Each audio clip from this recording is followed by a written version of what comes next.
Hola Mari, ¿cómo estás? Buenas tardes. Buenas tardes, profe. Ya, bien, lista para la clase. Perfecto, Gracias. perfecto, muy bien. Ok, el día de hoy tenemos las últimas exposiciones.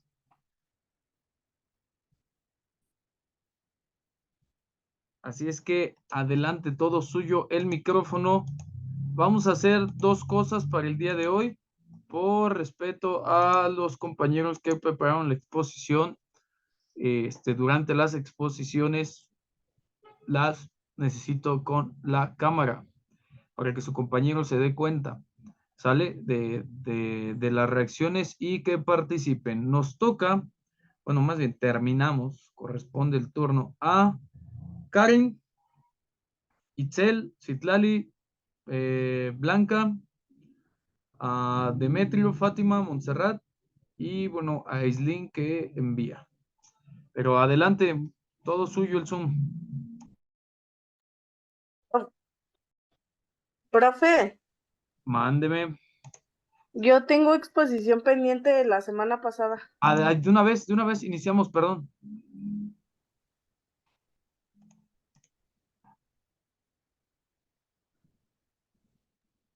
Sí, permítame. Claro que sí.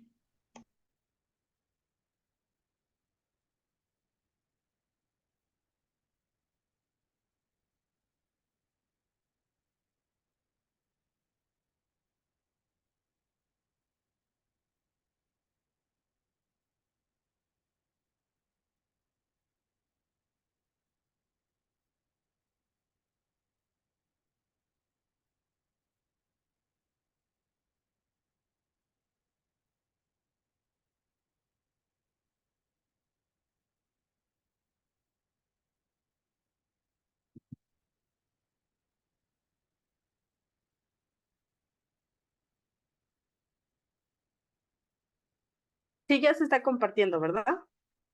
Y sí, ya se puede ver. Adelante.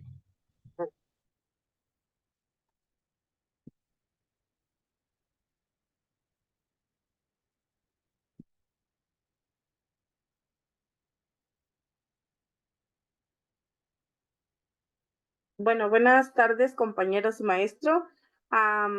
A mí me tocó exponer sobre el origen de la didáctica, perdón, Radke 1629.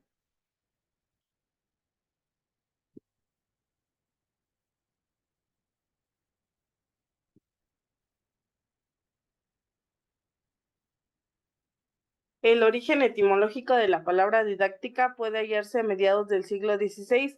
La palabra didáctica pertenece a la enseñanza, es tomada del griego didáctico, que significa yo enseño. Radke fue el primero en usar la palabra didáctica como ciencia y el arte de la enseñanza. El uso de esta técnica es para poder aprender una cosa a la vez. Primero la cosa en sí, luego sus usos y su forma de ser. Radke decía que la enseñanza tenía que ser sin violencia, que nosotros podíamos aprender sin necesidad de golpes o castigos. Radke decretó que la enseñanza tenía que tener un método propio y dio a conocer su opinión sobre que el maestro solo debía enseñar y defendió el silencio de los alumnos. Su sistema de educación estaba basado en Francis Bacon, el principio del procedimiento de las cosas a los nombres en particular.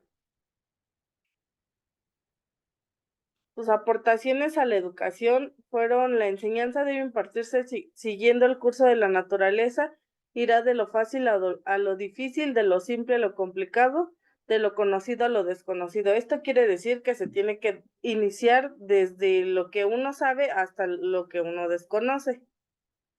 Iniciar con lo que tienes, bueno, con el saber que tú ya tienes.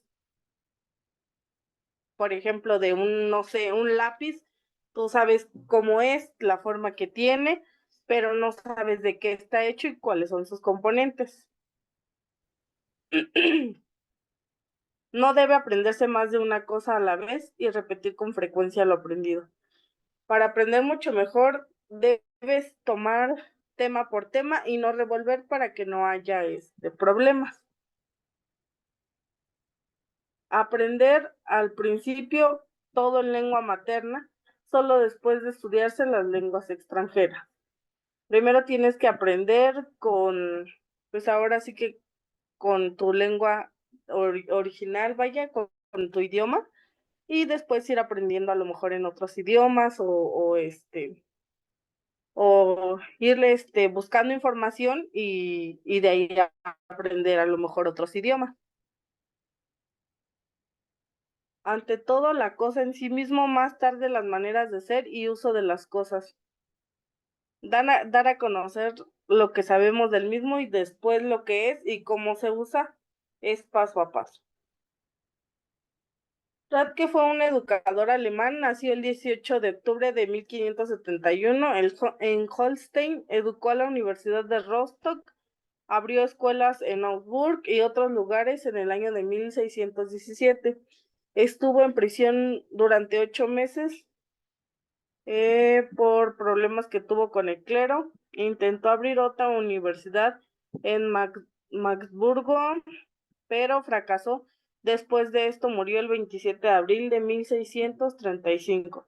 Sus ideas fueron muy adelantadas para la época en la que estaba, pero su trabajo se vio ensombrecido por el decomenio. Los ejemplos del origen de la didáctica son ambiente aprendizaje, consiste en la creación de espacios educativos especialmente diseñados para favorecer la curiosidad, la reflexión, el diálogo y la adquisición de conocimientos. Los makerspace, se trata de transformar el aula en un laboratorio o taller en el que los estudiantes organizados realicen experimentos o diseños que posteriormente explicarán en común. Aprendizaje basado en problemas, se basa en la organización de pequeños grupos que buscan resolver problemas reales. Y el aprendizaje colaborativo se da cuando el alumno trabaja con otras personas, ya sea con otros compañeros, para adquirir nuevos saberes. Aprendizaje situado. Esta estrategia potencia la participación social de los estudiantes. El activo se trata de aprender haciendo. Para ello los alumnos interactúan y experimentan. Gamificación en el aula. Consiste en la introducción de juegos en el salón, clases que el estudiante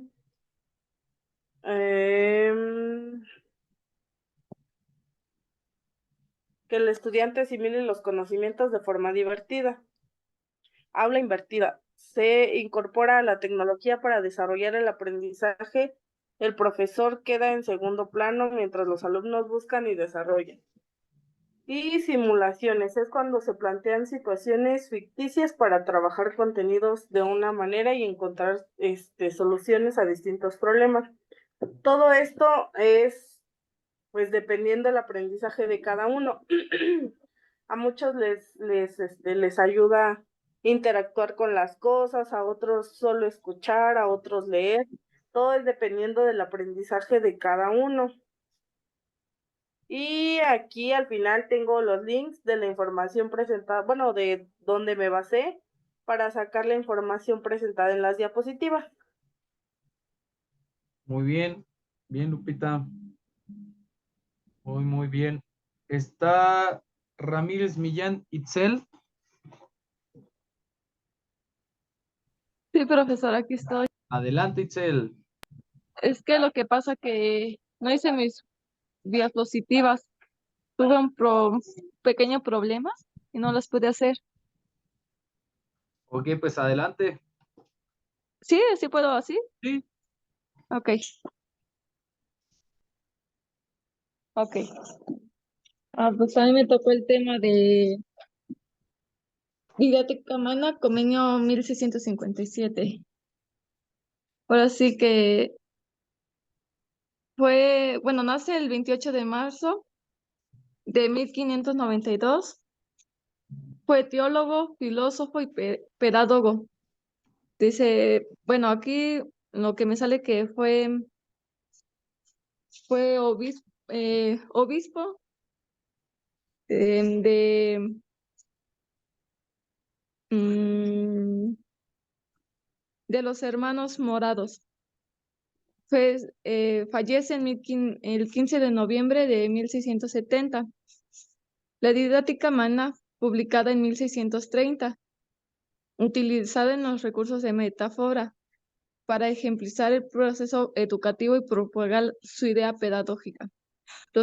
Los educadores tienen que llenar el entendimiento de los estudiantes con, ahora sí que el conocimiento de Dios. Comenio ahora sí que dividió su didáctica magna en tres partes, que fue didáctica general, que pues ahora sí que se refiere que que el hombre se imaginan a Dios en la tierra ahora sí, por el privilegio de existir en la tierra. La didáctica específica. La didáctica específica, ahora sí que es el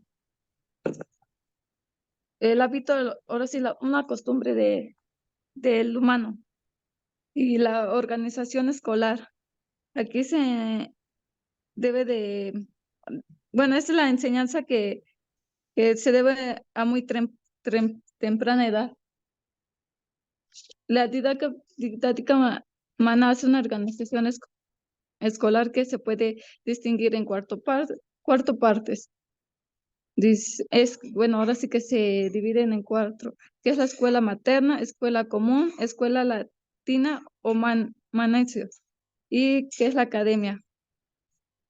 Este, ahora sí que fue todo lo que pude investigar.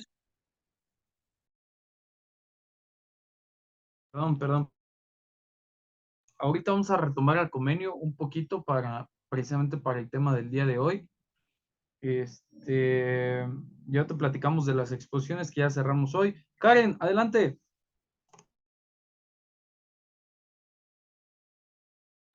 Ok, profe, voy a compartir pantalla.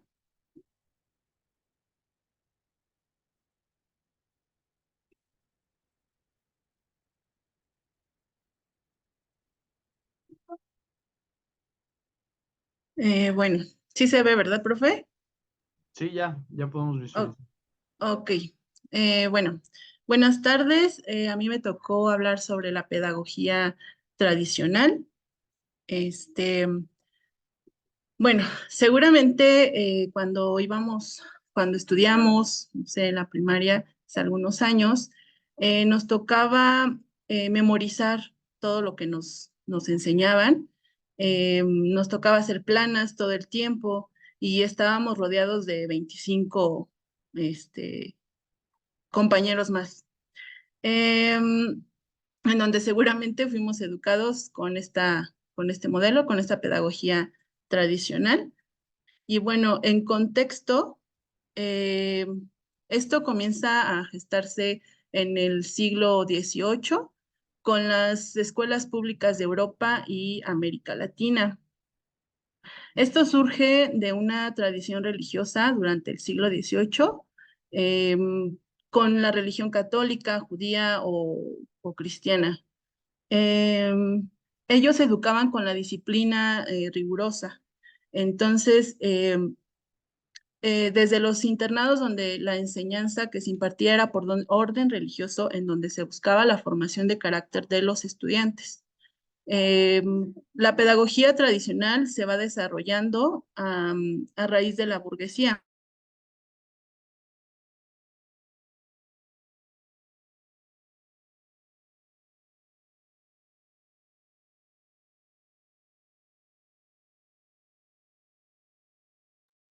Ya no te escuchamos, Karen.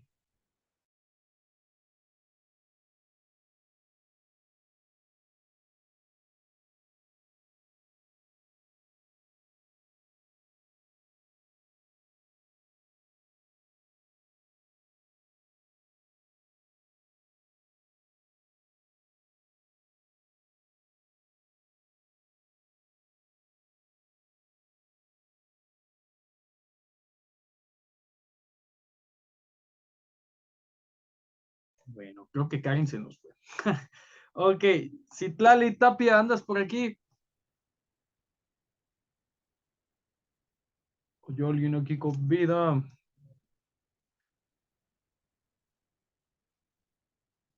Yasmín. Salgado.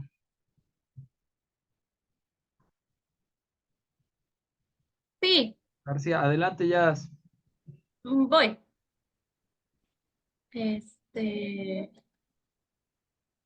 ¿ya se ve? Sí. Ok. A mí me tocó exponer de Immanuel Kant. Fue un filósofo alemán del siglo XVIII. Fue un filósofo alemán considerado uno de los pensadores más importantes en la historia occidental, conocido por su influencia en el campo de la filosofía moderna. Se especializó en lo que era la filosofía, matemáticas, ciencias naturales y su nombre era Emmanuel, pero mientras se fue instruyendo en el hebreo se cambió a Immanuel y es como actualmente se le conoce. Fue el cuarto de 9 hijos. Se interesó en la física, en especial en lo que era la cuestión astronómica, y se fue interesando más en lo que fue la metafísica, ya que quería aprender de la naturaleza de la experiencia humana, cómo los humanos podíamos saber algo y en qué nos basábamos para ese conocimiento. Fue considerado el principal pensador de la Ilustración. Su trabajo en la teoría del conocimiento se basó en la ética y en la estética, influyó en las escuelas kantianas e idealistas, y una frase que tenía Kant es que la existencia de Dios y los conceptos de libertad e inmortalidad no pueden afirmarse ni negarse en el campo teórico, ni pueden demostrarse científicamente. Sus teorías y sus conceptos fueron la revolución copérnica en la filosofía. Kant en este aspecto argumentaba que no solo nuestras percepciones se ajustan a los objetos, sino que también los objetos se ajustan a nuestras percepciones, y que era una forma radical de entender el conocimiento. También aportó lo que era el imperativo categórico, que fue el principio central de su ética. Esencialmente propone que uno debe de actuar solo según máximas como ley universal, y puso lo que era el fenómeno y noumeno, que fue el distintivo de su teoría del conocimiento. Los fenómenos, que son las cosas que percibimos, lo que podemos ver, lo que podemos palpar, y los neúmenos son las cosas en sí mismas que no podemos conocer de manera directa. También puso lo que era la proposición. 5 décimas si me das un ejemplo de fenómeno y noumeno. De fenómeno, pues las cosas que percibimos, que sería siendo donde nos ayuda nuestros sentidos del oído y de la vista, que si yo lo veo, sí existe. Si yo lo escucho, pues también existe. Y los noúmenos, esa sería, por ejemplo, si yo le digo, hay una niña que es rubia, pero si usted no la ha mirado, ¿cómo sabe que realmente la niña es rubia? Usted tiene que mirarla para que también usted esté de acuerdo en que la niña efectivamente es rubia.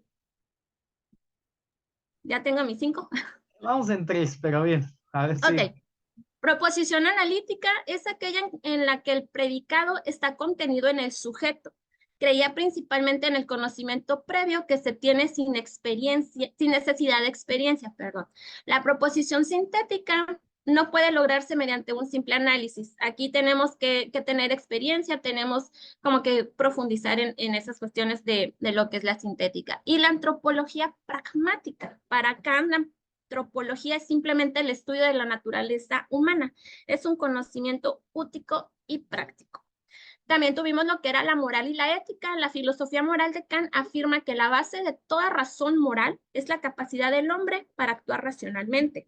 La base de esta ley de Kant es la creencia de que una persona debe comportarse tal como esperaría que otra persona se comportara en la misma situación, convirtiendo así su propio comportamiento en una ley universal.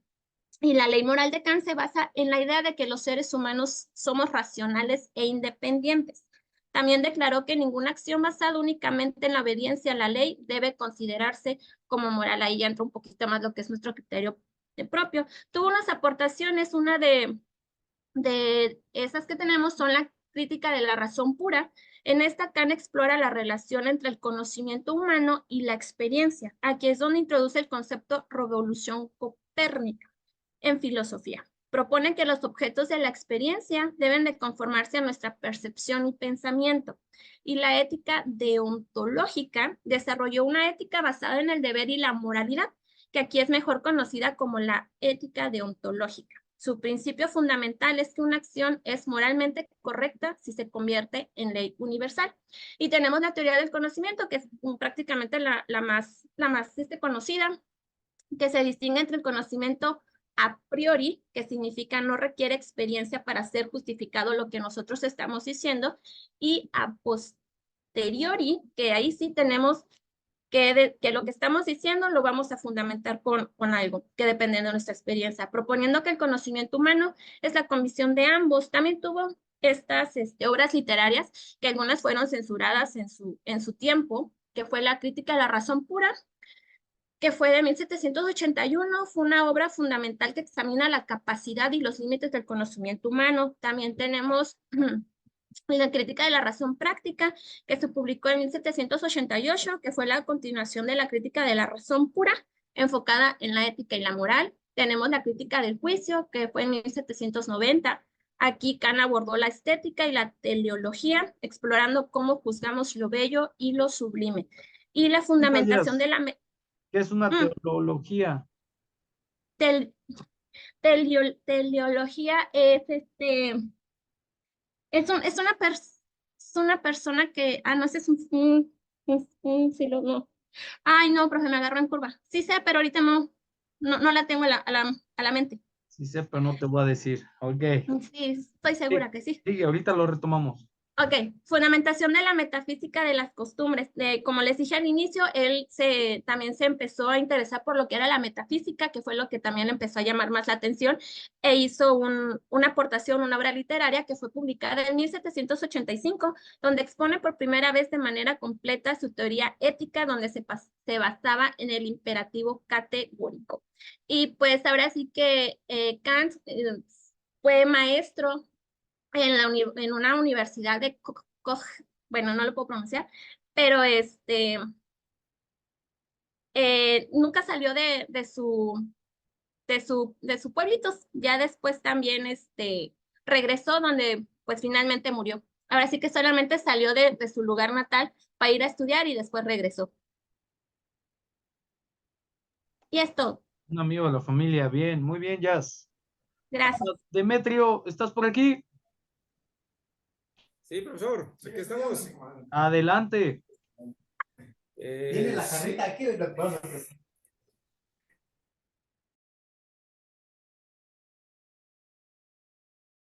Profesor, estoy ahorita viendo para proyectar la diapositiva. Ok, hay un botoncito que dice Share Screen, botón verde que está aquí abajo, o compartir pantalla, ahí adelante. Ok, ya la vimos, ya la vimos. Vamos a compartir. Ok. Bueno, pues buenos días a todos y a todas. Mi nombre es Demetrio Sánchez Cisneros. El día de hoy me tocó explicar a un autor, John Locke, y sus aportaciones en la filosofía. La agenda para esta exposición, vamos a tener inicialmente lo que es una pequeña biografía de John Locke. Vamos a ver sus aportaciones y nos vamos a explicar una de sus teorías que él escribió a lo largo de su vida. Hey, muy bien, adelante. Bien, bueno, iniciamos con quién es John Locke. John Locke nació el 29 de agosto de 1632 en Winston, en el condado de Somers, Inglaterra, en el seno de una familia de comerciantes, y falleció el 28 de octubre de 1704 a sus 72 años de edad. John fue educado en Westminster School. En aquel entonces era la mejor escuela de Inglaterra. Fue un filósofo y médico, considerado como uno de los más influyentes pensadores del empirismo inglés y conocido como el padre de del liberalismo clásico por su relación con el empirismo y el racionalismo, que más adelante vamos a explicar esas teorías. En 1656 obtuvo su licenciatura y en 1658 su maestría. Durante su estancia en Oxford, también profundizó en el campo de la medicina. Bien, continuamos. Aquí vemos unas de sus tantas teorías del pensamiento de John Locke.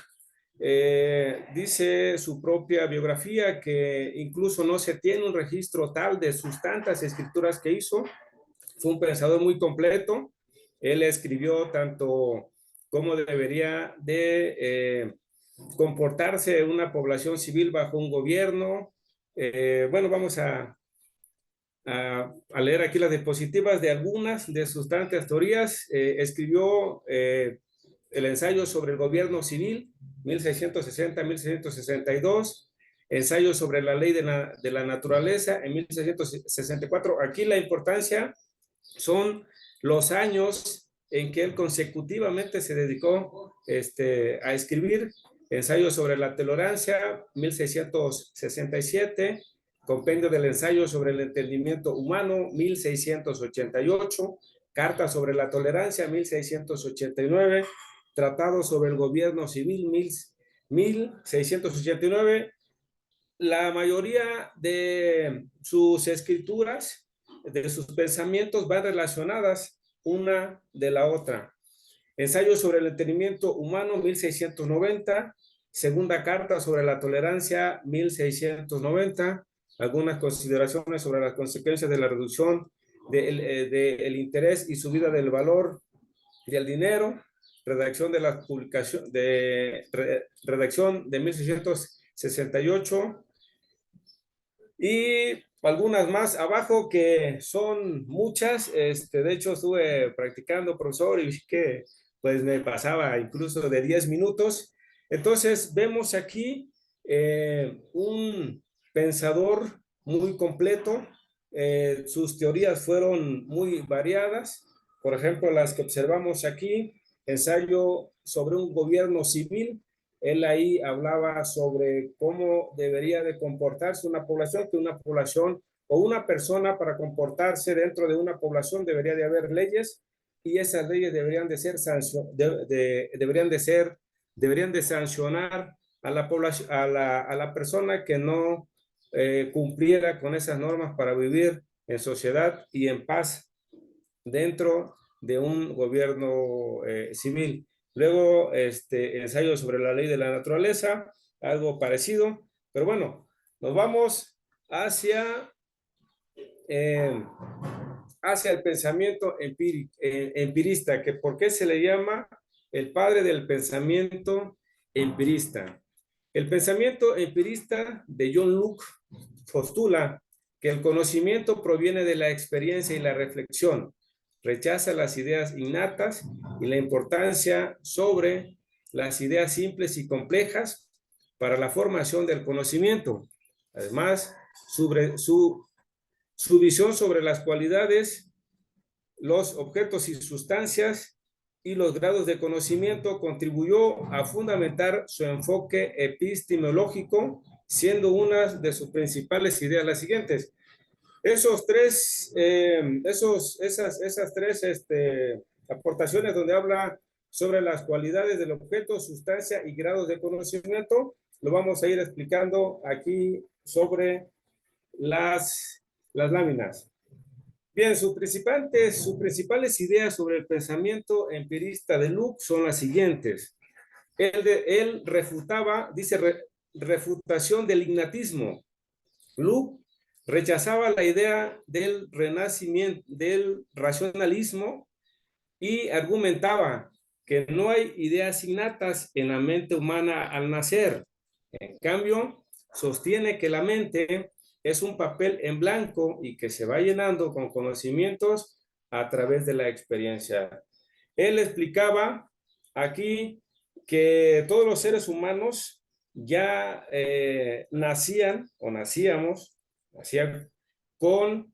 sin resentimientos, sin un conocimiento, mas sin embargo que a través de los años, a través de el entorno que él fuera creciendo, iba a tener o a formar esas ideas. Una persona de un área rural tiene unas ideas y tiene unas experiencias diferentes a las personas que crecen y viven en una ciudad. Bien, segunda, dice experiencia como fuente de conocimiento. Para Luke, todas las ideas provenientes de la experiencia, ya sea de percepción de los sentidos, experiencia interna, o de la reflexión de la mente sobre sí misma y sus contenidos, experiencia interna.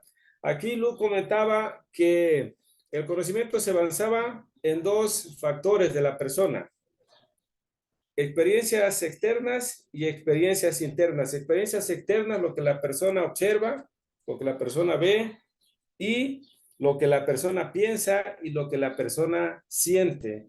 Nosotros, en nuestro conocimiento, por ejemplo, vemos un vaso de agua, lo veo, observo un objeto con un agua, pero la experiencia interna me va a decir qué sabor tiene, si está fría, si está caliente. Entonces, esa era una fuente del conocimiento que explicaba Luke. Ideas complejas, ideas simples y ideas complejas. Para Luke, las impresiones son las ideas más simples que la mente recibe de manera pasiva a partir de la experiencia. Sin embargo, mediante la combinación de diferentes tipos de impresiones, la mente puede formar sus ideas complejas. Aquí viene relacionado con lo de la experiencia, pero ya aquí Luke le da una idea más formal, porque aquí dice que ya tiene que hacer un razonamiento, que ya tiene que hacer digamos, análisis de su entorno para poder él aportar una idea, que esa idea que no estaba formada, que esa idea compleja, que esa idea simple, ya tiene una relación en cuanto él ya empieza a pensar realmente cómo estar. Ya son las 2, profesor, no sé si me continúe o... No, yo por mí no hay problema porque, digo, la investigación es amplia. Hablar de John Luke necesitaríamos 2 horas Sí, para lo inicial. Yo por mí no tengo problema. Digo, quedan 5 minutos, pero vamos a hacer algo. ¿Me ayudas terminando con estas diapositivas sí, en la siguiente clase para poder cerrar la clase y que ya no se conecten mañana? Digo, el lunes. sí, profesor, yo por mí encantado, la verdad. Incluso le agradezco por haberme tocado a John Luke.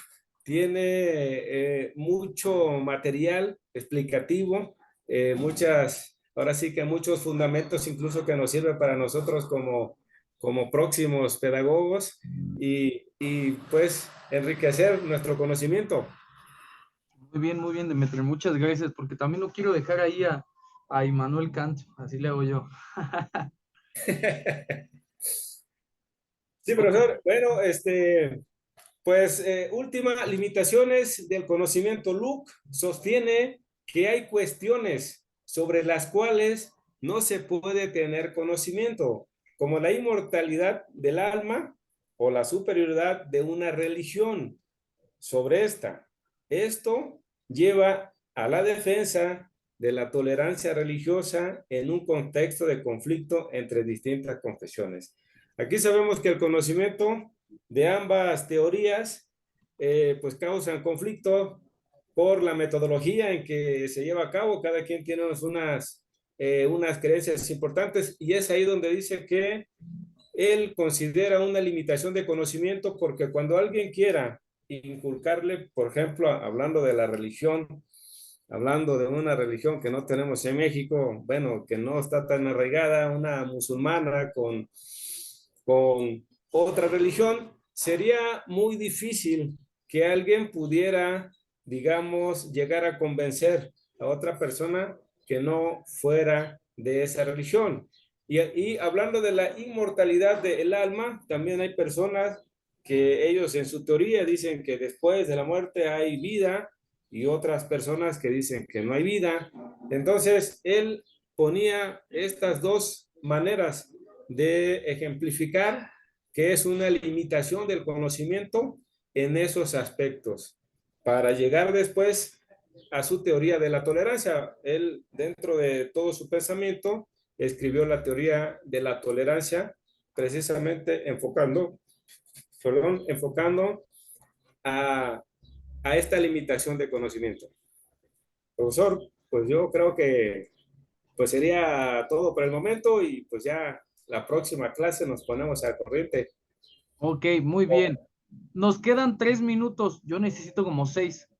Nos desconectamos y nos volvemos a conectar, ¿va? Sí. Ok, gracias. Yo te les mando un mensajito.